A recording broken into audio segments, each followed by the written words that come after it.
Assalamualaikum warahmatullahi wabarakatuh. Perkenalkan, nama saya Muklas Safi Safero, NPM B1A023132. Di sini saya akan mempresentasikan hasil infografis saya yang bertema tentang TPPU atau tindak pidana pencucian uang. Di sini saya akan menjelaskan terlebih dahulu apa yang dimaksud dengan pencucian uang. Pencucian uang adalah segala perbuatan yang memenuhi unsur, yaitu menempatkan, mentransferkan, membelanjakan, menghibahkan, menitipkan, membawa ke luar negeri, menukarkan atau perbuatan lainnya atas harta kekayaan yang diketahuinya atau patut diduganya merupakan hasil tindak pidana, yaitu dengan tujuan menyamarkan asal-usul harta kekayaan tersebut agar tampak sah secara hukum. Kemudian kita masuk yang bab selanjutnya, yaitu dari tindak pidana pencucian uang ini pasti adanya tujuan.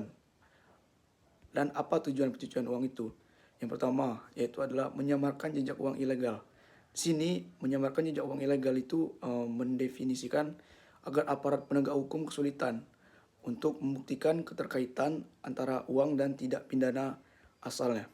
Yang kedua itu adanya legitimasi finansial. Apa itu? Yaitu untuk menggunakan dana hasil kejahatan dalam aktivitas ekonomi legal seperti investasi properti, saham, atau bisnis. Yang ketiga itu melindungi pelaku dan jaringan kejahatan. Itu dana ilegal yang dicuci bisa digunakan untuk mendanai kembali kejahatan lain, memperkuat struktur kejahatan terorganisir. Selanjutnya yaitu pastinya ada tahapan-tahapan untuk pencucian uang. Yang pertama yaitu adanya placement atau penempatan. Placement atau penempatan yaitu adalah langkah awal yang paling rentan dideteksi karena uang tunai dalam jumlah besar dimasukkan ke dalam sistem formal atau ke dalam bank, perusahaan, atau lembaga keuangan. Yaitu ada contohnya seperti penyetoran tunai, pembelian cek perjalanan, pembayaran polis asuransi. Kemudian yang kedua yaitu layering atau pelapisan. Layering atau pelapisan ini adalah proses paling kompleks. Tujuannya adalah memutus jejak uang agar tidak lagi bisa ditelusuri ke sumber aslinya. Pelaku menggunakan transaksi berlapis, lintas rekening, negara, perusahaan, atau mata uang. Yang ketiga itu adalah integration atau integrasi. Integration yaitu adalah tahap akhir di mana uang hasil cuci digunakan untuk aktivitas ekonomi normal. Contohnya yaitu pembelian properti, bisnis sah, pendanaan proyek, atau dideklarasikan sebagai penghasilan investasi. Kemudian yang bab selanjutnya itu adalah pasti ada dampak dari tindak pidana pencucian uang tersebut. Adapun dampaknya itu adalah pasti di sini yang pertama dampak ekonomi. Dampak ekonomi itu yang pertama itu pasti distorsi pasar dan kompetisi tidak sehat. Kemudian inflasi akibat peredaran uang ilegal dan masuknya modal spekulatif dan tidak produktif.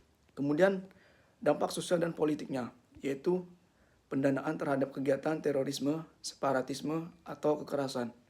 Melemahnya kepercayaan masyarakat terhadap hukum dan institusi negara. Kemudian adanya dampak hukum. Pasti dampak hukum ini salah satunya meningkatnya beban penegak hukum untuk membuktikan tindak pidana asal dan pencucian uang secara bersamaan. Kemudian keterlibatan profesi tertentu, contohnya notaris, akuntan, atau pengacara yang menyalahgunakan wewenang. Dasar hukum dari TPPU ini yaitu adalah Undang-Undang Nomor 8 Tahun 2010, yaitu tentang pencegahan dan pemberantasan tindak pidana pencucian uang. Kemudian PPATK atau Pusat Pelaporan dan Analisis Transaksi Keuangan, badan independen yang bertugas menganalisis dan mengawasi transaksi keuangan mencurigakan. Kemudian Undang-Undang Tindak Pidana Korupsi, Undang-Undang Narkotika, dan Undang-Undang Terorisme juga sering berkaitan karena menjadi tindak pidana asal tindak pidana pencucian uang.